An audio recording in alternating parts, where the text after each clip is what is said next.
vous souhaitons la bienvenue à notre nouvelle série de début d'année, Suivre Jésus. Et ce matin, nous allons le suivre dans le miraculeux. Suivre Jésus dans le miraculeux. Nous allons regarder ensemble à l'Évangile de Jean, le 5e chapitre. Tournez avec moi dans vos Bibles à Jean, chapitre 5, versets 1 à 5. Bienvenue à vous ici à Longueuil. Bienvenue à tous ceux qui nous suivent par Facebook Live, par streaming sur notre site. Dans la prochaine année, très bientôt aussi, en multisite, plusieurs églises sont inscrits, ont demandé à se joindre à nous par multisite. On est en train d'organiser toute la dimension technique pour le faire. Ça va prendre place en 2019. On va vous annoncer les différents endroits au Québec qui vont devenir maintenant des sites de Nouvelle Vie. On aimerait aussi vous inviter à vous joindre, à vous abonner à notre chaîne YouTube où vous y retrouverez tous nos messages, toutes les productions, tous les vidéos, témoignages, vidéos, messages de tous les différents communicateurs de Nouvelle Vie. Vous recevrez un courriel pour vous avertir de nos nouveautés et vous pouvez également nous suivre en YouTube Live le dimanche matin à 9h30, heure du Québec. Nous croyons, notre message ce matin, suivre Jésus dans le miraculeux. Et à Nouvelle Vie, nous croyons dans le miraculeux. Nous croyons que Jésus fait des miracles encore aujourd'hui. Nous croyons que sa maison est une maison de prière et une maison où Dieu accomplit le miraculeux. Si vous croyez ça ce matin, voulez-vous applaudir si vous croyez que Jésus agit encore aujourd'hui? Nous croyons au miraculeux. Si vous êtes assis à Nouvelle Vie, vous êtes assis à côté de personnes par centaines qui ont connu, dans un moment ou un autre, une dimension ou une autre de leur vie, ont connu le miraculeux. Des personnes comme Naomi et Sébastien, avec leur petit garçon Mathis qui avait été atteint d'une leucémie, ou comme des parents comme Janin et Joël avec la petite Victoria. Les deux maintenant en rémission, les deux aucune trace de cancer, les deux marchant sous la main de guérison de Dieu. Nous croyons au miraculeux. Vous êtes assis à Nouvelle Vie, vous êtes assis à côté de Patricia, qui a connu un miracle qui est de guérison, qui était à ce moment-là psychologique, qui était émotionnel, qui était spirituel. À l'âge de 14 ou 15 ans, avait fait une deuxième tentative de suicide, mais Dieu l'a restaurée, l'a guérie. Elle est maintenant une mère de famille elle-même. On est tellement fiers d'elle. C'est ma fille adoptive avec son mari Éric, avec nos deux petits-enfants. Maintenant, un miracle de restauration spirituelle. Pas un miracle temporaire qui change la direction d'une vie pour toujours. Si vous êtes à Sainte-Nouvelle-Vie ce matin, nous croyons au miracle. Le miracle, vous pouvez être assis à côté, elle est ici ce matin, de Monique Lépine, la maman de Marc Lépine, qui a vécu un miracle de restauration, presque de résurrection, alors que ses deux enfants se sont enlevés la vie, alors qu'on a les tragédies avaient mis un poids de honte et de peine terrible sur elle. Mais non seulement Dieu l'a-t-elle guérie, un miracle pour qu'elle survive, mais un miracle alors qu'aujourd'hui et depuis des années, elle est une voix qui va raconter son témoignage partout à travers le monde. Monique est une des femmes les plus inspirantes que je connais, quel que soit ce que tu as traversé comme épreuve horrible. Nous croyons au miracle, à Nouvelle Vie et à Dieu qui change, transforme, libère. Des miracles comme celui, nous croyons aux miracles comme celui, vous êtes assis à l'église ce matin, vous êtes assis à côté de Serge Cusson, qui à un moment de sa vie avait l'aiguille de cocaïne dans le bras, les pensées suicidaires, toxicomane jusqu'à chaque fibre de son être. Et Dieu, il a connu le miracle, non seulement d'être libéré, non, pas juste un miracle, arrêter de consommer, non, un miracle qui a fait de lui un homme neuf, maintenant depuis plus de 20 ans, sobre, un père de famille, un mari, un homme modèle dans notre Église, quelles que soient les chaînes qui te tiennent, toi ou quelqu'un près de toi. Nous croyons au miracle. Est-ce qu'il y a quelqu'un qui dit oui? Croyons au miracle. Nous croyons au miracle. Si vous êtes à une Nouvelle Vie ce matin, vous êtes assis à côté de gens qui ont connu le miracle, des personnes comme Monique, qui avait une éducation extraordinaire, qui se mouvait dans les hautes sphères des finances. Et elle racontait dans son témoignage qu'elle était dans une tour à Toronto, son MBA, sa maîtrise en haute finance, et pourtant un désespoir dans son âme, dans son mariage, dans sa vie. Regardait par la fenêtre de la tour à Toronto avec la pensée de sauter en bas. Elle a été non seulement guérie, non seulement seulement relevé de tous ces épisodes dépressifs. Ça fait des années maintenant que Dieu l'a restauré, l'a fortifié, restauré son mariage. Elle et Alain sont un couple extraordinaire dans notre église ici. Elle est une femme d'inspiration, j'aimerais dire, à un couple qui a besoin de l'entendre, à une famille qui a besoin de l'entendre, à des parents qui ont besoin de l'entendre. Nous croyons que Dieu fait des miracles relationnels, des miracles de restauration, de réconciliation et de rétablissement. Quelqu'un devrait dire Amen. Nouvelle Vie, vous êtes pas pire, mais en ce dimanche, alors que nous sommes le dimanche du Super Bowl et que ce soir, pour un ballon dans les airs, les gens vont faire des ovations qui vont aller de... On s'arrête un instant ce matin pour adorer, remercier, honorer, glorifier, célébrer le Dieu des miracles.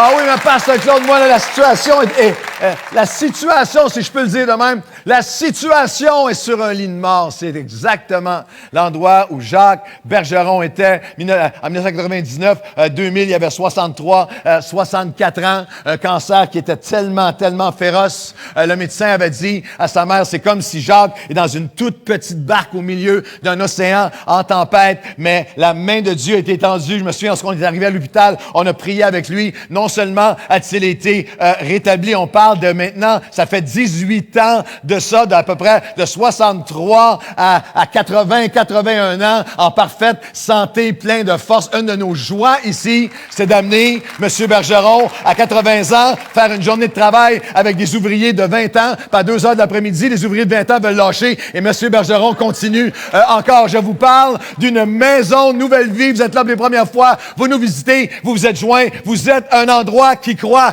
au miraculeux. C'est la maison du miraculeux ici. Parce que Jésus est ici. Alors ce matin, nous allons regarder ensemble dans Suivre Jésus dans le miraculeux, la maison et le maître du miraculeux, le mouvement du miraculeux et le moment du miraculeux. Le moment du miraculeux. Peut-être avez-vous besoin d'un miracle ce matin. Un miracle dans votre famille, un miracle avec vos enfants, un miracle financier, un miracle à votre travail, un miracle relationnel, un miracle dans vos émotions, un miracle dans ce que vous ressentez, dans vos pensées, dans votre cœur, un miracle de guérison physique, quel que soit un miracle secret d'une souffrance que vous seul connaissez, un miracle pour vous-même ou un miracle pour quelqu'un près de vous, vous êtes au bon endroit. Parce que ce matin, nous allons lire ensemble quelques versets d'un moment extraordinaire de la vie de Jésus, du ministère de Jésus. Nous allons commencer avec la maison et le maître du miraculeux. Jean, chapitre 5 et le verset 1. Après cela, il y eut une fête des Juifs, et Jésus monta à Jérusalem. Or, à Jérusalem, près de la porte des brebis, il y a une piscine qui s'appelle en hébreu Bethesda, et qui a 5 portiques. Sous ces portiques étaient couchés en grand nombre des malades, des aveugles, des boiteux, des paralytiques, qui attendaient le mouvement de l'eau, car un ange descendait de temps en temps dans la piscine et agitait l'eau. Et celui qui y descendait le premier, après que l'eau a été agitée, était guéri, quelle que fût sa maladie. Et là se trouvait un homme qui avait été malade, qui était affaibli depuis 38 ans. La maison est le maître du miraculeux. Lorsque vous lisez des mots comme « après cela », ça relie avec tout ce qui prend place auparavant. Lorsqu'on regarde au premier chapitre de l'Évangile de Jean, chapitre 1 à 4, Jésus est établi. Jésus est présenté comme on l'a chanté ce matin. Il est établi comme le Créateur éternel. Il est présenté comme le Messie. Il est présenté comme le Sauveur, le Juge, le Tout-Puissant. Il est celui qui renverse toutes les barrières. Il renverse toutes les barrières, les préjudices, les discriminations, le favoritisme dans une même conversation, un même chapitre. Il va parler avec une femme samaritaine. Il abat tous les préjudices. Une femme qui aucun Juif bien pensant de l'époque aurait même regardé ou considéré à cause de qui elle était, mais à cause aussi de son arrière-plan. Jésus, à elle, va révéler le message de qui, la profondeur, la richesse, de qui sont les vrais adorateurs. Il est en train d'abattre des murs de discrimination, des murs de toutes sortes de préjudices. Et dans un même souffle se tourne Et il nous met en garde contre toute forme de favoritisme alors qu'il parle avec Nicodème, un des docteurs de la loi que tout le monde priait devant lui. Et il lui dit directement, Nicodème, toi tu enseignes la nation au complet et tu ne sais même pas que tu dois naître de nouveau. Et là, il prononce et il prêche et il guérit. Chapitre 1, 2, 3, 4 et 5. Et là, des phrases commencent à émerger. Des multitudes le suivaient. Et non seulement des multitudes le suivaient, mais il disait, on n'a jamais personne n'a parlé, jamais personne n'a guéri comme lui, l'autorité qu'il a. Et le texte nous dit qu'il y a eu une fête des Juifs et Jésus monta à Jérusalem.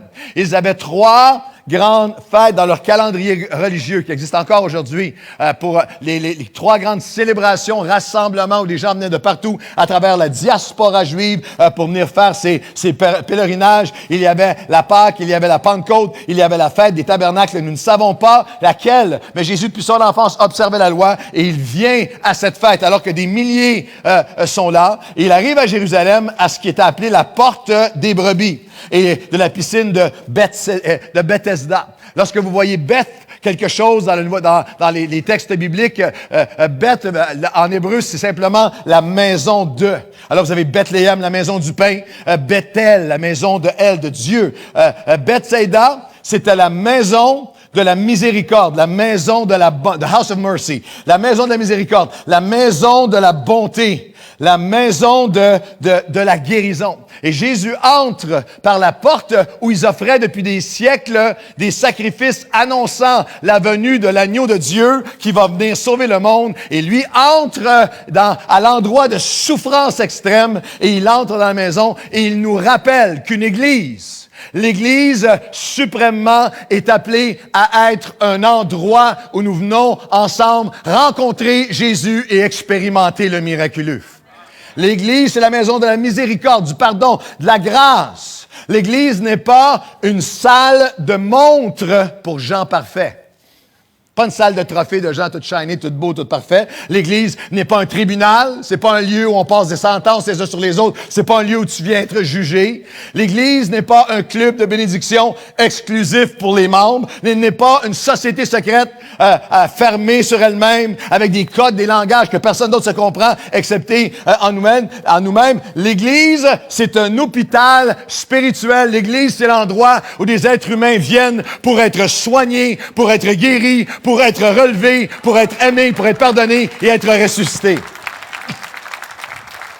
Et c'est intéressant parce que ce lieu-là, les archéologues ont découvert près de l'église Sainte-Anne, moi je l'ai visité lorsque je suis en Israël, près de l'église Sainte-Anne, ils ont creusé et ils ont découvert les archéologues ont découvert littéralement tout le lieu que la Bible décrit de Bethesda, les 5 portiques, la piscine, l'inscription qui prenait place. Et ça, on appelle ça les oups des moqueurs. Il y a des oups des moqueurs, parce que pendant des siècles, ceux qui attaquaient la Bible disaient c'est impossible ça, un endroit comme ça n'a jamais existé. Et là, tout à coup, les archéologues creusent et ils bougent les pierres. Et là, il y a ça. Et c'est comme ça continuellement en passant. Pendant longtemps, à travers les âges, ceux qui attaquaient la Bible disaient, il y avait toutes sortes de faits que, par exemple, tout simplement que nous lisons dans les Écritures qu'il y a un Ponce Pilate et pendant longtemps, il n'y avait aucune trace historique de Ponce Pilate. Alors, on se moquait de la Bible, c'est complètement en marge de l'histoire, ce document, et jusqu'à ce qu'on se mette à trouver à Césarée et à plusieurs autres endroits des plaques historiques qui parlent de Ponce Pilate qui avait été gouverneur exactement décrivant tel que les écrits de la Bible. Rabbi Zacharias a déjà écrit un livre, Dr. Rabbi Zacharias, un érudit extraordinaire, a écrit un livre qui appelle les 300 oups de ce siècle. Que depuis 75 ans à 100 ans, il a répertorié 300 faits que pendant longtemps les gens qui attaquaient la Bible disaient ça, c'est absolument impossible, jusqu'à ce que l'archéologie vienne le prouver. Oups, après tout c'est vrai. Oups, après tout c'est vrai. Oups, après tout c'est vrai. Et c'est intéressant parce que Jésus a dit, si les hommes ne me louent pas, les pierres vont le faire. Et les archéologues bougent les pierres et nous rappellent les oups, qui nous rappellent que le Jésus du miraculeux, il est ici encore aujourd'hui. Ce qui est là est véritable, est promis, et il est pour moi, et il est pour toi. Dites à quelqu'un près de vous, oups, la Bible est vraie. Dites ça à quelqu'un près de vous. Lorsqu'on arrive à la maison, la mission de la maison de Dieu, qui est d'être ce lieu du miraculeux, une maison du miraculeux, nous arrivons à un verset particulier qui est un des plus controversés du Nouveau Testament. Le verset 4 qu'on a lu ensemble, où on parle d'un ange qui descendait, qui agitait l'eau de la piscine, et celui qui descendait le premier après que l'eau avait été agitée était guéri, quelle que fût sa maladie. Et il y a, dans les premiers textes originaux, ce verset-là n'est pas trouvé, et par la suite il est trouvé, puis il y a une partie de la théologie. Alors, il y a un grand débat des encyclopédies, ça d'épaisse, où on discute mythe et mystère. Est-ce que c'est vrai, ou est-ce que Jean rapporte l'espèce de mythe qu'il y avait à l'époque? Certains d'entre vous diraient, comment est-ce qu'on peut penser qu'un ange vient brasser l'eau, etc., etc. Faut que vous rappeliez comment passe ça encore aujourd'hui, une source d'eau qui jaillit, et puis tout à coup, les gens sont guéris. Nous sommes, à cette époque-là, dans les temps anciens, des temps primitifs, de grandes superstitions et mythologies. Mystique, ça abondait de tous les côtés. Mais il y a une chose qui est intéressante, c'est que Jésus ne commande pas sur est-ce que c'est vrai, est-ce que c'est un mythe, est-ce que Jésus ne commande pas là-dessus. Et si Jésus arrive à l'homme, il n'a pas dit, ben oui, étant donné que l'ange fait aucun commentaire là-dessus. Si Jésus ne commande pas là-dessus, parce que Claude ne le fera pas non plus. Dites amen. Il y a quelque chose qui est intéressant, par exemple, mythe ou message. Il y a un message dans tout ce récit. Une question ce matin. Un message pertinent pour nous aujourd'hui, une question ce matin. Êtes-vous assis à attendre une guérison au bord de la mauvaise piscine? Êtes-vous assis à attendre une guérison au bord de la piscine de mysticisme déresponsabilisant? Ça va arriver un jour. Êtes-vous assis au bord d'une mauvaise piscine attendant une guérison, une piscine de déni ou de blâme, d'apitoiement ou d'offense? Ou de non-pardon. Je suis assis là à attendre guérison, mais je suis dans le non-pardon. Êtes-vous assis au bord, attendant une guérison au bord d'une mauvaise piscine? D'idées de grandeur de main. La piscine des idées de grandeur de demain qui m'empêchent de m'emparer de ce que Dieu a pour moi aujourd'hui. Est-ce que je suis assis êtes-vous assis au bord d'une piscine de l'entêtement? Parce que Dieu n'a pas fait exactement le quand et le comment vous pensiez. Et vous êtes maintenant assis sur une piscine d'endurcissement, d'entêtement, de déception, attendant un résultat différent peut-être, alors que vous n'êtes pas prêts à changer quoi que ce soit. Il y a un message dans Jésus qui arrive à la piscine de Bethesda. Le message, alors qu'on nous dit que les malades, il y avait des aveugles, il y avait des boiteux, des paralytiques, et ils sont bien réels, bien au-delà de leur condition physique. Ils sont une représentation de la condition humaine de vous et de moi, qui sont ici dans différents aspects de nos vies, avec des éléments de faiblesse, avec des dimensions d'aveuglement où je ne vois pas ce que Dieu a pour moi, je ne vois pas ce que j'aurais besoin de changer, où je suis boiteux, où des circonstances de la vie m'ont paralysé, j'ai besoin de lui. Cette maison, la maison et le maître du miraculeux sont pour nous aujourd'hui, parce qu'encore aujourd'hui, il y a cet homme qui arrive et ces personnes qui souffrent dans un monde du chacun pour soi. L'image est horrible de gens qui se poussent et qui se bataillent pour essayer d'avoir un petit morceau de la piscine, mais personne ne pense à l'autre, chacun pour soi. Et nous vivons il y a des gens qui sont ici aujourd'hui, que vous dites, dans mes circonstances, à travers tout ce que j'ai traversé, j'ai été laissé, j'ai été abandonné, j'ai été trahi. Il y a personne pense à moi. David, l'homme selon le cœur de Dieu, a dit, no one cares for my soul. Personne ne se préoccupe de moi. La maison est réelle pour nous aujourd'hui parce que l'agneau de Dieu fait son entrée par la porte du sacrifice et il vient annoncer, ça ne sera plus dans les sacrifices qui annoncent, je suis là maintenant, je suis l'agneau de Dieu, je suis vivant et j'arrive face à face avec toi, une personne à la fois, celui que personne n'a pu aider. Cet homme que personne n'a pu aider depuis 38 ans va découvrir celui qui n'abandonne jamais personne. Celui qui n'a personne n'a semblé pu aider va arrive face à face avec celui qui n'abandonne jamais personne. Le miséreux va rencontrer le miraculeux. Celui qui pense qu'il est trop tard va découvrir le Dieu qui dit non. C'est ici, c'est aujourd'hui, au-delà de tous les programmes, au-delà de tout ce que nous faisons, Nouvelle Vie, c'est un Bethsaida. Nous sommes la maison où Jésus, face à face, vient rencontrer des êtres humains qui lui ouvrent leur cœur et par sa puissance, il change des vies. Comprenez bien que sans la présence, Et sans l'action surnaturelle de Jésus, on est juste un endroit avec 5 portiques de gens souffrants qui entrent souffrants et qui sortent souffrants. S'il y a seulement du rituel, seulement du légalisme, il n'y a rien qui va changer. Mais alors qu'on est ici ensemble, nous nous rappelons, après ces 25 années d'existence, que nous sommes vivants parce que Jésus est vivant au milieu de nous. On vient rencontrer celui qui guérit. Voulez-vous dire amen?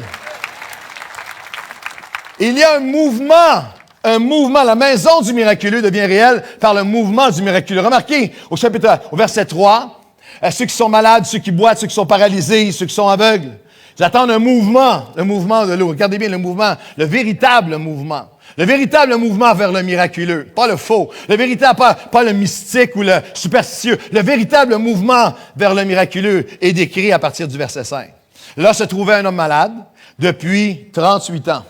Intéressant que le mot « malade » qui est là, dans le grec, est le même mot qui est utilisé pour décrire quelqu'un qui est sans force, quelqu'un qui est à bout, quelqu'un qui est dans un état de faiblesse. Dans Romains chapitre 5, au verset 6, l'apôtre Paul dira « Notre espoir ne nous trompe pas.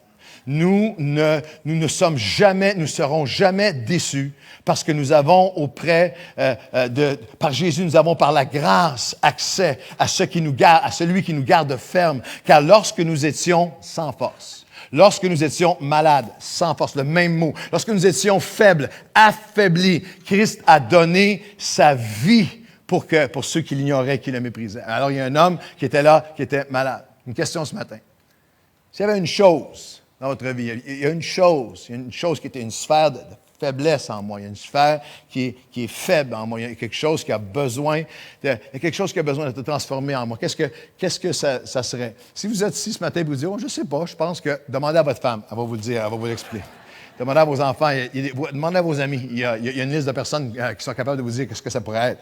Mais ce matin, pour ceux qui sont sans force, il y avait un homme qui était là, et ça fait longtemps, et il est sans force. Là se trouvait un homme sans force depuis 38 ans.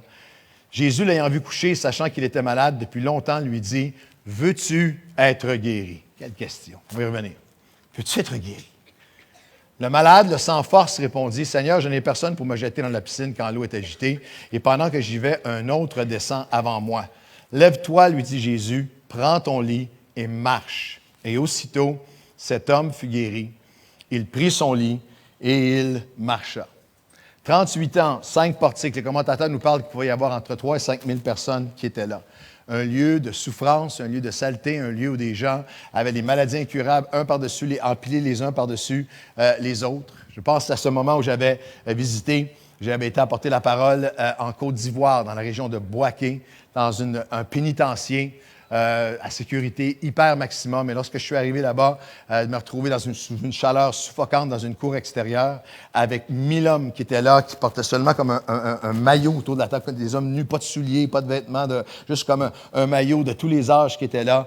Des hommes qui étaient, certains d'entre eux, lépreux, sidatiques, fiévreux, avec des pustules, affamés, parce qu'à moins que quelqu'un t'amène, il n'y avait aucun système de nourriture dans la prison, quoi que ce soit, à moins qu'il y ait quelqu'un de la famille qui t'amène la nourriture, tu n'avais rien à manger ou à boire. Et c'était un moment, je me souviendrai toujours, parce qu'en sortant de la prison ce jour-là, après avoir prêché, en sortant de la prison ce jour-là, j'ai été saisi de voir 8 hommes, on les avait mis nus, on avait enlevé leur maillot, 8 hommes, je vous avais compté, qui étaient couchés sur le ciment. J'ai dit, qu'est-ce qui s'est passé? Il y a eu une émeute, 8 morts, 8 cadavres. Est-ce qu'il y a eu une émeute? Est-ce qu'il y a eu... Non, c'est à peu près la moyenne ici, 8 à 10 par jour qui partent.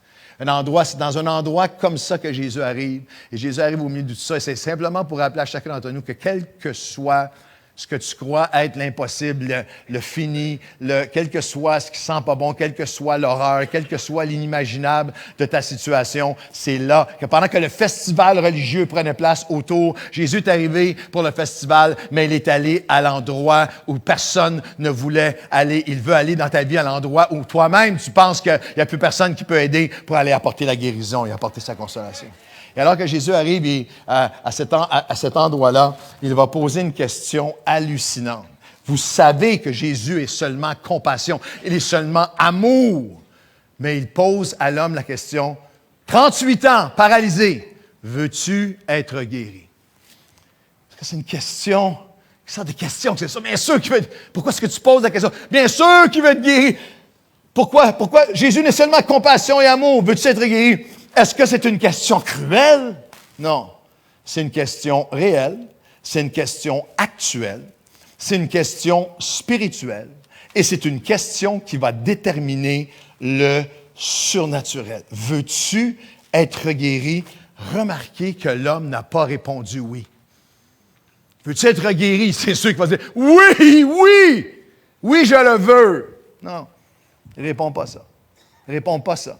Et là, Jésus nous introduit à des clés tellement importantes dans le chemin, dans le mouvement. Il y a une maison de guérison, il y a un maître de la guérison, c'est Jésus. Mais le mouvement vers la guérison, des choses qu'on doit enlever, des obstacles qui doivent être enlevés, des choses qui doivent être comprises pour que le mouvement devienne, s'amplifie vers le miraculeux. 4 dimensions, les excuses, la dimension d'excuses, la dimension d'effort, l'entourage, l'endurcissement dans le chemin, dans le mouvement bloquant, parfois le mouvement du miraculeux, les excuses. Remarquez que l'homme n'a pas dit oui, il n'a pas répondu oui, il a répondu avec des excuses. J'avais personne pour me mettre j'avais pas personne pour me mettre dans la piscine. Il est dans une dimension de blanc. C'est à cause de mon passé que je suis comme ça. Je suis à cause de j'ai été victime d'injustice. D'autres ont passé avant moi. Je n'ai pas eu, en temps moderne, c'est ma famille, c'est les gens autour de moi, c'est mon passé. Et la Bible nous dit que Jésus le voit, Jésus le connaît et Jésus l'appelle et Jésus lui demande, veux-tu être guéri? Il me voit ce matin. Jésus connaissait tout son 38 ans. Jésus, surnaturellement, savait toute l'histoire de cet homme. Il me voit, il me connaît mieux que moi-même. Il me demande ce matin, est-ce que je veux être guéri? Est-ce que tu veux vraiment? Après plus de 35 ans de pastorat, cette question, elle est légitime. Parce que pour toutes sortes de raisons, il y a des gens qui, depuis tellement longtemps, ont vécu dans l'anormalité, que l'anormalité est devenue leur norme. Leur captivité, leur dépendance, la façon dont ils sont. Je suis là-dedans, quoi que ce soit d'autre me fait peur. C'est pas possible pour moi d'en sortir. Des gens qui sont assis à l'église et qui vont dire que lorsque le message comme ce matin, ils vont dire oui, je crois. Oui, je crois regardez une vidéo de pardon absolument hallucinant. La personne qui pardonne d'une manière hallucinante et Dieu restaure le mariage et Dieu restaure le couple et vous dites oui, je le crois. Ça c'est bon, je le crois, mais pas pour moi, pas dans ma situation.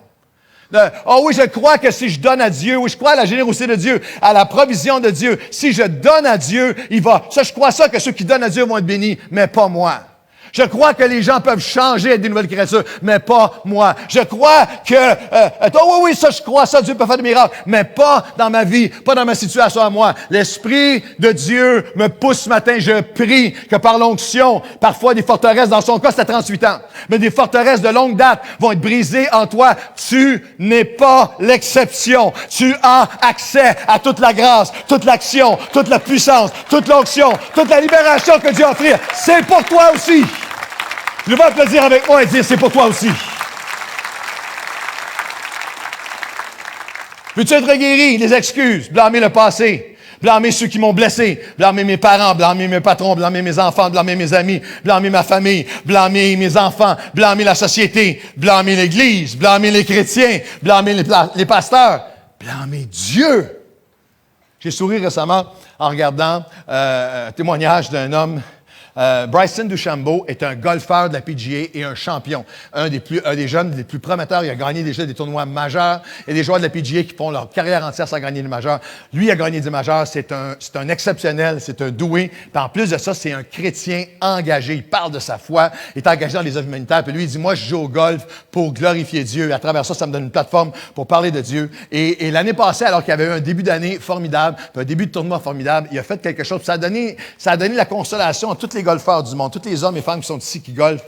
Le golf est un sport où il y a des moments où tu te détestes, des moments de souffrance intense, des moments... Et DeChambeau a eu une ronde où il a envoyé sa balle dans l'eau, ce qui a fait plein d'air. Et après ça, il s'est en allé dans le champ de pratique. Puis habituellement, les professionnels sont très... Oui, ça va aller mieux demain. Mais lui, on va juste montrer la vidéo. Il n'y a pas de son, ça dure 40 secondes. Faites jouer la vidéo, les gars. Brian DeChambeau, ça c'est... Et les caméras l'ont filmé. Il est sur le champ de pratique. Sa ronde est finie et il souffre. Il est complètement... Moi, lorsque je le regarde, là, tous les golfeurs comprennent exactement ce que ce gars-là vit. Il fait une shot de pratique après. Il est pas capable. Qu'est-ce qui m'arrive? Qu'est-ce qui se passe? Je suis plus capable de jouer au golf. Et même, dans un article après ça, j'ai vu une interview où il a expliqué comment il a passé sa journée à un poste chrétien. Puis il a dit, j'étais tellement découragé, que j'ai commencé à dire à Dieu, Seigneur, pourquoi tu me bénis pas? Pourquoi tu me bénis pas? Moi, je fais ça pour toi. Je fais ça pour te glorifier. Et il dit, j'ai pas entendu de voix audible. Puis je me plaignais à Dieu. Et je regardais la vidéo de moi-même, me prenant la tête, puis le monde entier qui se moquait de moi un peu. Puis je disais, Seigneur, pourquoi tu me bénis pas? Pourquoi je joue si mal? Seigneur, une balle dans l'eau. Et il dit, j'ai entendu la voix de Dieu. C'est pas une voix audible. La voix de Dieu qui dit, c'est pas moi qui ai envoyé ta balle dans l'eau. C'est pas moi qui fais des mauvais coups. Et même Dieu a dit, moi, je suis un excellent golfeur. Mais ça, c'est autre chose. Ça, c'est... Dieu lui a dit, do the work. Le ramener à ses débuts juste quelques temps auparavant. Le temps, le travail, la pratique, ce qui devait être fait.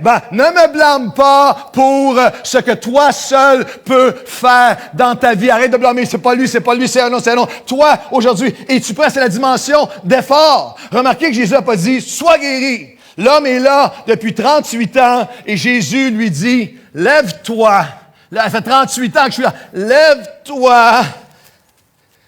Prends ton lit, roule ton lit et marche. C'est sûr que ça a dû être pénible, ça a dû être difficile, il y avait un appel à répondre, à faire quelque chose. Et moi, je suis là, je suis le Dieu du miracle, mais va, marche, fais quelques pas, avance avec moi.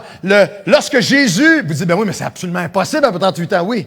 Mais lorsque Jésus va donner un commandement, il va donner le pouvoir de l'accomplir. L'obéissance va précéder la capacité. Alors la question, c'est qu'est-ce que tu réponds lorsque Jésus dit, lève-toi, lève-toi, lève-toi de cette situation d'amertume, lève-toi de cette situation de déchirement, lève-toi de cette situation, lève-toi de là, lève-toi de cette carence dans ton comportement, lève-toi du dégât qui a été causé, lève-toi de ta honte, lève-toi, roule ton lit, commence à marcher. Comment veux-tu être guéri? Dimension d'excuses, des excuses de hier. Oh, c'est trop lourd, ce qui est arrivé hier, c'est trop, je ne serai pas capable. Demain, non, j'ai trop peur. Plus tard, trop tard, la faute des autres, pas pour moi. Non! Toi, aujourd'hui, maintenant, face à Jésus, le miraculeux, il n'est pas dans des eaux mystiques extérieures, une piscine, coudon, changez rien à ma vie, mais un jour peut-être m'ont roulé dedans. J'aimerais vous dire qu'il y a plein d'églises qui fonctionnent comme ça au Québec. On ne change rien, on ne se questionne pas, puis un jour, on va tomber dans la piscine du réveil. La parole de Dieu nous appelle à dire, je suis là, je suis le miraculeux, mais vas-tu répondre à mon appel? Veux-tu vraiment être guéri? Quelqu'un devrait dire oui. Veux-tu être guéri? Les excuses, les efforts, l'entourage. Cet homme est devant le maître du miraculeux. Il est devant le maître du miraculeux. Mais attention, il y a des forces autour de lui. Il y a des gens qui sont résignés à leurs conditions et à la sienne. Des gens qui sont autour de toi, autour de moi, qui disent, toi, tu ne pourras jamais être autre chose que ça. Mon épouse ne pourra pas être autre chose que ça. Mon mari ne pourra pas être autre chose que ça. Mon fils ne pourra pas. Résignés à leurs conditions. Il y avait autour de lui, il y avait devant lui le maître du miraculeux, mais il y avait des gens résignés à leurs conditions. Il y avait des gens qui remettent toujours la responsabilité sur d'autres. Entre le Dieu incarné, on a le Dieu incarné, puis il y a les doutes et les influences autour de nous. Il y a des gens autour de nous qui bombardent. Il y a l'ennemi lui-même qui fait ça à travers des gens. Résigné, il ne changera jamais. Remettre toujours la responsabilité à quelqu'un d'autre. Qu'est-ce que l'autre devrait faire? Qu'est-ce que l'autre? Les gens qui ont laissé l'ennemi réduire leur vie. Ça va être ça ta vie. Ça ne sera jamais autour de ça. Tout ce qu'il y a en moi crie aujourd'hui, tu es devant le maître du miraculeux. Ne réduis pas ta vie, ton couple, ton mariage, ton cœur, ton avenir, tes accomplissements, tes enfants, tes petits-enfants. Ne réduis pas ton existence au matelas que tu as connu jusqu'à maintenant. Lève-toi, marche, écoute, ouvre ton cœur, laisse-le t'appeler sur cet appel. Laisse-le et obéis à ce qu'il t'appelle à faire et vois comment, sur l'obéissance, il va donner la capacité divine de changer. Il y avait des gens, littéralement, non seulement des gens résignés, des gens qui étaient autour de lui, qui remettaient toujours la responsabilité sur d'autres, des gens qui acceptaient de se réduire ou de réduire quelqu'un d'autre à ce qu'il est seulement. Il y avait ceux qui refusaient catégoriquement la possibilité d'une guérison, refusaient Jésus lui-même à cause À cause de toutes leurs limitations, leur légalisme et leur aveuglement religieux, j'aimerais vous dire que les pires aveugles n'étaient pas autour de la piscine. Les pires aveugles étaient les religieux qui entouraient et qui suivaient Jésus. Parce que lorsque Jésus lui dit « Lève-toi », verset 8, « Prends ton lit et marche », alors aussitôt l'homme fut guéri et il prit son lit et marcha. Je lis la dernière portion du texte. C'était un jour de sabbat. Les Juifs dirent donc à celui qui avait été guéri « C'est le sabbat. Il n'est pas permis d'emporter ton lit. » Il leur répondit « Celui qui m'a guéri m'a dit « Prends ton lit et marche. » Ils lui demandèrent « Qui est donc cet homme qui t'a dit « Prends ton lit et marche. » Mais celui qui avait été guéri ne savait même pas qui c'était. Il ne savait pas que c'était Jésus qui l'avait guéri. Car Jésus avait disparu de la foule qui était en ce lieu. Et depuis, Jésus le trouva dans le temple et lui dit, « Voici, tu as été guéri, ne pêche plus de peur qu'il ne t'arrive quelque chose de pire. » De ce verset-là, complètement ignorant le reste de la Bible, il y a eu tout un mouvement de fausseté à travers les siècles qui existe encore aujourd'hui pour dire que si quelqu'un est malade ou si quelqu'un a besoin, c'est parce qu'il y a du péché dans sa vie. Tournez quelques pages plus loin et dans Jean chapitre 9, ils amènent un aveugle et ils disent à Jésus, est-ce que c'est lui qui a péché ou ses parents?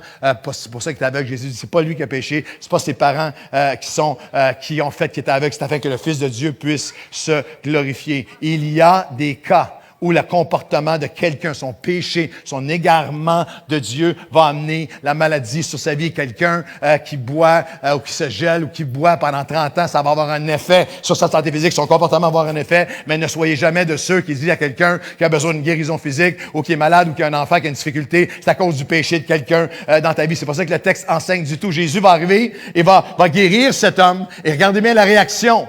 Tu n'as pas le droit, toi, de prendre ton lit. C'est le jour du sabbat. Cet homme s'en alla, verset 15, annonçant aux Juifs que c'était Jésus qui l'avait guéri. Et regardez bien comment c'est fou, le religieux. Il n'y a plus rien de plus méchant. Il n'y a rien de plus aveuglé, de plus sadique. Il n'y a rien de plus détruisant que des religieux qui n'ont pas l'Esprit de Dieu et le cœur de Christ. C'est pourquoi les Juifs poursuivaient Jésus parce qu'il faisait ces choses le jour du sabbat. Mais Jésus leur répondit, « Mon Père agit jusqu'à présent, mais moi aussi j'agis. Moi, je viens faire les œuvres de mon Père. À cause de cela, à cause d'un homme guéri le jour du sabbat. » Les Juifs cherchaient encore plus à le faire mourir. Et à partir de ce moment-là, c'est cet événement-là qui pousse et pousse. Ils n'ont jamais lâché jusqu'à la croix, l'amenant jusqu'à la crucifixion. Vous dites, qu'est-ce qui se passe? Comment ça, ils sont fous comme ça? Le texte commence en disant, cette portion-là commence avec, c'est le sabbat, tu n'es pas permis d'emporter ton lit. Et c'est pourquoi les Juifs poussèrent Jésus, poursuivirent Jésus, le persécutèrent, et voulaient le faire mourir à partir de ce moment-là. Des millénaires auparavant, Dieu avait institué un commandement biblique magnifique. Un principe génial, un principe d'une profondeur magnifique, le principe du sabbat, le principe d'un repos, le septième jour, d'un repos du travail, d'un repos pour les terres, d'un repos pour les animaux, d'un repos. C'était un moment pour se tourner vers, tu arrêtes le travail, c'est un moment pour se tourner vers Dieu, un moment en famille, un moment de repos, de renouvellement, de rafraîchissement. Il y a tellement de génie, on parle il y a des millénaires, et il y a plein d'historiens qui, à partir de ça, tu as la notion de, pas toutes les autres peuples autour, les esclaves travaillaient 7 jours sur 7 jusqu'à temps qu'ils meurent par terre. Non, il y a une notion de respect pour la personne, une notion de famille, une notion de se recalibrer, de se refocaliser, une notion qu'à des millénaires plus tard, les agronomes ont découvert que si tu donnes un repos à la terre, elle va produire encore plus de fruits. C'était quelque chose de beau, c'était quelque chose dans la liberté, afin de t'approcher de Dieu. C'est toi, toutes les sphères humaines en bénéficiaient. Toi, ton époux, c'était le moment de l'amour, le moment de la famille, le moment du repos, le moment pour Dieu, le moment pour la louange, l'adoration, dans la liberté. Et le religieux en fait une loi, en fait quelque chose qui devient sinistre, en fait quelque chose qui devient complètement éloigné du cœur de Dieu. Il y avait la tradition écrite et ils avaient la traduction, la loi orale. Et la loi orale, au moment où Jésus arrive, il y avait 39 activités différentes qui étaient devenues interdites. Toutes sortes d'affaires qui ont dit, ça c'est du travail, ça c'est du travail. Tu n'avais pas le droit de te regarder dans un miroir. Et on comprend que la minute qu'on regarde dans un miroir, on se dit, ouf, il y a de l'ouvrage là-dedans, il y a de l'ouvrage à faire. Pas le droit de regarder dans un miroir. Tu n'avais pas le droit de transporter quelque chose qui était plus pesant que la valeur de 2 figues. C'était du travail. Tu n'avais pas le droit de soigner quelqu'un. Tu n'as pas le droit de soigner quelqu'un, c'est du travail, si tu soignes quelqu'un. Puis il y a un historien qui écrit que lorsque les gens avaient vraiment mal aux dents à ce moment-là, ils se mettaient, les médecins leur mettaient du vinaigre et ça enlevait un petit peu de la douleur. Alors il y a un historien qui parle du fait que t'as pas le droit de mettre, le médecin n'a pas le droit de te mettre du vinaigre, mais tu as le droit de manger. Fait que là, il mangeait puis il noyait sa bouffe de vinaigre afin d'aider sa dent. Tu n'avais pas le droit de te déplacer plus que 1000 pas. Parce que sinon, tu avais quitté ta maison, ça c'était du travail. Mais si la veille, tu avais été préparer un lunch, puis tu l'avais mis au 1001 pas, au 1001e pas, tu prenais ton lunch, puis c'était comme une nouvelle maison que tu avais, tu étais correct pour un autre 1000 pas. En 2019, aujourd'hui, lorsque tu vas en Israël, il y a plein de lois comme ça. Dans les hôtels de Jérusalem où je suis allé, je l'ai vécu à chaque fois, le Shabbat, du vendredi au samedi, les ascenseurs arrêtent. Parce que si tu pèses sur le bouton, c'est du travail. Mais monter 6 étages, c'est correct, par exemple. La loi, un légalisme qui permet à ceux qui disent, moi j'observe la loi de devenir en autorité, en domination sur d'autres. La dynamique, littéralement, ne manquez pas ceci, en 2019. La dynamique, littéralement, qui fait qu'à travers notre conception, notre réduction de qui Jésus est, de qui Dieu est, on le réduit à des lois, te rend aveugle au maître du miraculeux. Jésus est venu, ils ne l'ont non seulement pas vu, mais ils n'ont pas reconnu, mais ils l'ont résisté, ils ont tout fait pour l'empêcher. Ils en sont venus à opposer ce que Jésus les appelait à faire, et leur loi était devenue maintenant complètement, même contraire au commandement de Dieu. C'est assez intéressant que la Bible nous dit que cet homme vient et il ne savait pas qui il était. Il n'avait pas reconnu Jésus. Le principe de l'incarnation, c'est Dieu qui se fait homme. Lorsque vous avez Caro, c'est chair. Un carnivore mange de la chair. Mais l'incarnation, c'est Dieu, une théologie très simple, mais c'est Dieu, le Dieu du miraculeux, dans le corps d'un être humain. Cet homme-là avait Dieu lui-même, le Dieu du miraculeux, devant lui, dans le corps humain que Jésus a pris en incarnation pour nous, et ne l'a pas reconnu. Encore aujourd'hui, vous pouvez être assis ici à l'Église et avoir des lois, des concepts, que ça c'est l'Église, puis ça c'est ma vie. Ça c'est l'Église, c'est les chants, c'est la louange. Mais ce Dieu-là, il ne peut pas venir guérir mon mariage. Il ne peut pas venir changer mon conjoint, ma conjointe. Il ne peut pas venir transformer ça. Il ne peut pas venir changer comment je me comporte. Il ne peut pas venir guérir ça. Il ne peut pas. Et tu peux complètement être aveugle au fait qu'à travers sa résurrection, voici comment Dieu opère. Jésus répand son esprit parmi son peuple. Il vit à l'intérieur d'êtres humains et Dieu se sert d'êtres humains pour venir apporter sa guérison les uns envers les autres. C'est pour ça que l'apôtre Paul dira aux Corinthiens, qu'il dira à l'Église de Corinthe, le même esprit qui ressuscite à Christ d'entre les morts demeure en vous. Il vous redonnera la vie par l'esprit qui habite en vous. Et celui qui s'attache au Seigneur est avec lui un seul esprit. Ne savez-vous pas que votre corps est le temple du Saint-Esprit qui est en vous et que vous avez reçu de Dieu? Littéralement, la pensée, je vais m'inviter les musiciens à s'approcher, littéralement, la pensée que Dieu veut qu'on puisse venir à lui et enlever toutes les barrières. Les pharisiens avaient mis tellement de barrières que même lorsqu'il guérit, ils étaient en opposition à ce que Dieu voulait faire et avait fait. Mais ce matin, est-ce que nous pouvons demander, Seigneur, viens en ce début de nouvelle année, tu es le maître du miraculeux. Et je veux enlever toute excuse. Je veux enlever, Seigneur, je suis prêt, entre guillemets, à faire l'effort. Je suis prêt à me lever et à marcher vers toi. Je suis prêt à aller à obéir. Je suis prêt à changer. Savez-vous pourquoi est-ce que les gens qui... La réalité, là, veux-tu être guéri? Il y a plein de gens qui ne veulent pas être guéris. Parce que si j'osais répondre à Dieu, puis j'étais embarqué dans le chemin du changement avec lui, si j'osais lui demander de guérir mon mariage, mes relations, mon couple, ma vie, mes finances, mon futur, mes relations, ma dynamique, mon appel, non, veux-tu être guéri? Oui, mais tout à coup que ça ne marche pas. Oui, mais il faudrait que je change moi aussi. Oui, mais Dieu m'appellerait à changer, oui. Mais ce matin, la voix de Dieu dit, veux-tu être guéri? Il y a un moment. Et le moment où le miraculeux prend place, c'est lorsque tu acceptes de dire, Seigneur, je t'amène ma faiblesse. Je suis prêt à faire ce qu'il faut pour me lever, prendre mon lit et réapprendre à marcher avec toi. Je suis prêt à le faire. Je m'ouvre à toi et j'accepte que tu vas utiliser des êtres humains pour m'aider.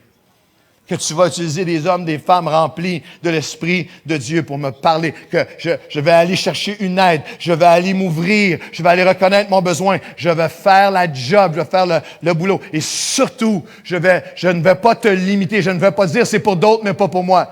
Je frémis à la pensée. Ce matin, c'est l'offre de Dieu. Comme cet homme, Jésus vient, puis il dit à chacun d'entre nous, dans une sphère ou une autre de notre vie, veux-tu être guéri? Veux-tu voir ma main agir en toi? Veux-tu te lever de ce lit sur lequel tu étais depuis si longtemps? Veux-tu ça finir l'année avec le témoignage que tu portes dans ta main, ce qui te liait auparavant, et tu as appris à marcher de nouvelles dimensions avec moi? Veux-tu voir ce miraculeux arriver? Es-tu prêt à ouvrir ton cœur? Es-tu prêt à répondre? À la fin de l'année 2010, à la fin de l'année 2017, dernier message de l'année, j'ai prêché un message d'encouragement. Puis à la fin de la réunion, il y a un couple qui est venu me voir et ils m'ont dit, voulez-vous prier pour nous? On essayait d'avoir un enfant et puis on a tout passé les moyens humains possibles. Tout ce qui était possible d'être fait, on l'a fait, mais on n'a pas été capable. Et puis, on est dans un état, j'étais dans un état, la dame m'a dit, j'étais dans un état de découragement et d'amertume, endurci contre Dieu. Pourquoi? Et votre message ce matin me fait tellement de bien. J'étais consolé par le Seigneur, puis je veux me remettre à lui, puis je lui ai demandé, alors, elle dit, voulez-vous juste prier avec nous, pasteur, pour que la paix, qu'on finisse l'année, que Dieu libère mon cœur de l'amertume, etc. Et alors que je nous priais pour eux, c'est tellement touchant, je nous priais pour eux, la pensée qui est venue sur mon cœur, c'était, oui, je vais prier pour ça, mais est-ce que je peux prier pour que vous ayez un enfant? Et lorsque je lui ai dit ça, puis je comprends, là, il y avait eu tellement de chemin, il y avait eu tellement de choses, tellement d'affaires qui étaient arrivées, tellement de déceptions, et j'ai vu dans son visage comme juste une peur, là, tu sais, et elle dit, oui, pasteur, priez. On a pris les mains, puis j'ai prié avec Seigneur, je te prie, pour la guérison de leur cœur, pour la consolation, pour qu'ils ne se tournent pas contre toi, mais qu'ils marchent avec toi. On veut marcher avec toi, on veut avancer avec toi. Tu es le consolateur. Et il y a un esprit de foi qui était sur moi. Et j'ai prié, Seigneur, je te prie aussi pour leur guérison. Je sais que tous les moyens humains ont été faits, tous les tests ont été faits. C'est comme une impossibilité humaine pour eux, mais je prie aujourd'hui que tu puisses, Seigneur, dans ta volonté, leur donner un enfant, dans le nom de Jésus. Amen. On s'est pris dans les bras et on est parti. Le dernier dimanche de l'année 2018, à la fin de la réunion, ils sont venus me voir. Quelques mois après la prière, elle est tombée enceinte et donné naissance à un enfant en parfaite santé. Ils sont ici ce matin, 1 an plus tard.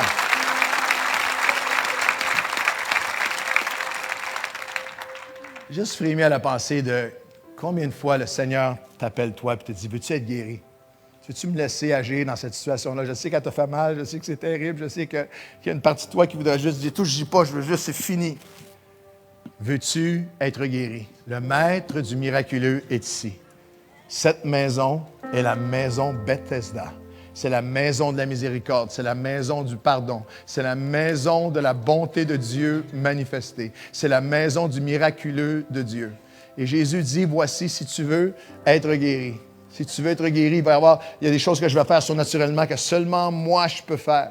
Il va y avoir des efforts à lesquels je vais t'appeler dans certains domaines de nos vies. Il va y avoir des efforts que tu vas avoir à apprendre à marcher maintenant. Tu vas avoir à apprendre à te relever après avoir été tendu là-dedans depuis tellement longtemps. Mais tu vas te relever et par la grâce de Dieu, tu vas finir l'année en m'offrant ce qui était le lit de ta souffrance, de ton impossibilité, le lit de ton découragement, le lit de ton amertume, le lit de la blessure que tu avais eue. Tu vas le lever devant moi. Je vais t'apprendre à marcher. Veux-tu être guéri? Moi, je veux te guérir. Je veux manifester ma gloire dans ta vie, dans le nom de Jésus. Ceux qui le reçoivent disent un grand Amen et Amen ce matin.